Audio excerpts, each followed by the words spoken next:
ചൂരൽമല മുണ്ടക്കൈ ഉരുൾപൊട്ടൽ ദുരന്തത്തിൽ വാഹനങ്ങൾ നഷ്ടപ്പെട്ടവർക്ക് കൈത്താങ്ങായി റിപ്പോർട്ടർ TV. വാർത്തകളിലൂടെ ദുരന്ത മേഖലയിൽ വാഹനങ്ങൾ നഷ്ടപ്പെട്ടവരുടെ ദുരിതം റിപ്പോർട്ടർ TVയിലൂടെ സംപ്രേഷണം ചെയ്തിരുന്നു.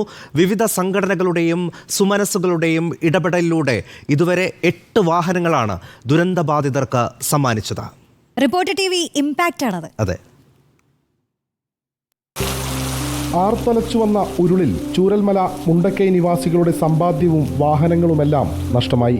ദുരന്തഭൂമിയിലെ റിപ്പോർട്ടിങ്ങിനിടെ തരിപ്പണമായ വാഹനങ്ങൾക്ക് മുന്നിൽ തകർന്ന ഹൃദയവുമായി ഉടമകൾ നിൽക്കുന്ന നിരവധി ദൃശ്യങ്ങളുടെ നേർക്കാഴ്ചകൾ ഞങ്ങളുടെ റിപ്പോർട്ടർമാർ പ്രേക്ഷകരിലേക്ക് എത്തിച്ചു. കണ്ടിട്ട് വണ്ടി നോക്കാൻ കഴിയുന്നില്ല. അത്രയും പൊന്നുപോലെ കൊണ്ട് നടക്കുന്ന വണ്ടി.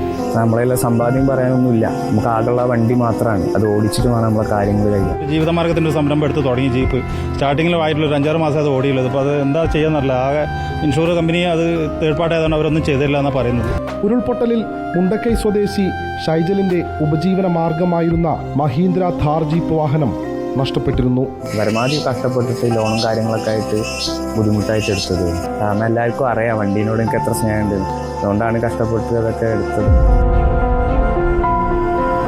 വാർത്തയെ തുടർന്ന് ഇന്ത്യൻ യൂണിയൻ മുസ്ലിം ലീഗിന്റെ നേതൃത്വത്തിൽ ഷൈജലിന് മഹീന്ദ്ര ഥാർ ജീപ്പ് സമ്മാനമായി നൽകി. ഒരുപാട് സന്തോഷമുണ്ട്.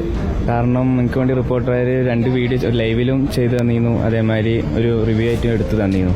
അപ്പോൾ അത് കണ്ടിട്ടാണ് ഫിറോസ്ക്കൊക്കെ ഇതിൽ ഉൾക്കൊണ്ടതെന്ന് അറിയാൻ പറ്റി. അതിൽ സന്തോഷം. ഉരുൾപൊട്ടലുണ്ടായ അന്ന് നിരവധി പേരെ രക്ഷപ്പെടുത്തി തന്റെ വീടിനു മുകളിൽ അഭയം നൽകിയ ചൂരൽമല സ്വദേശി പുതുക്കുടി സുദർശന് തന്റെ ജീപ്പ് തകരുന്നത് നിസ്സഹായനായി നോക്കി നിൽക്കാനേ കഴിഞ്ഞുള്ളൂ.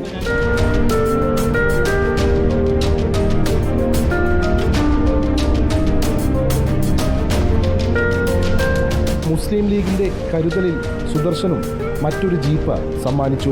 എല്ലാം നഷ്ടപ്പെട്ട ഇതിൽ പാർട്ടി റിപ്പോർട്ട് ചാനലിൻ്റെ ആ റിപ്പോർട്ടിനോണ്ടും അവർ നമ്മുടെ ശ്രദ്ധയിൽപ്പെട്ടിട്ട് നമുക്കൊരു ജീപ്പ് തന്നതിൽ വളരെയധികം സന്തോഷമുണ്ട്.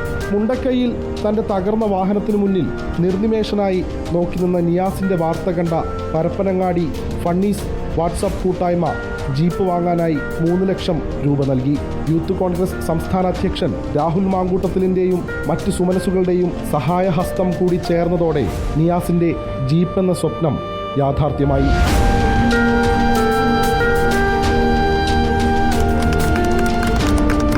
റിപ്പോർട്ട് ചാനലോട് ഭയങ്കര സന്തോഷം അറിയിക്കുകയാണ്. റിപ്പോർട്ട് ചാനൽ എല്ലാവരോടും ഒരുപോലെ സന്തോഷം അറിയിക്കാൻ നന്ദിയാണ് അവരോട്.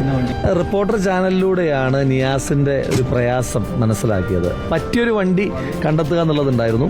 നഷ്ടങ്ങളുടെ നടുവിൽ നിന്ന് പുതിയ പ്രതീക്ഷകളോടെ അവർ ഓടിത്തുടങ്ങുകയാണ് ജീവിതത്തിലേക്ക്. കരുതലും കൈത്താങ്ങുമായി റിപ്പോർട്ടറും അവരോടൊപ്പം ഉണ്ടാകും. Team reporter in reporter Wayanad.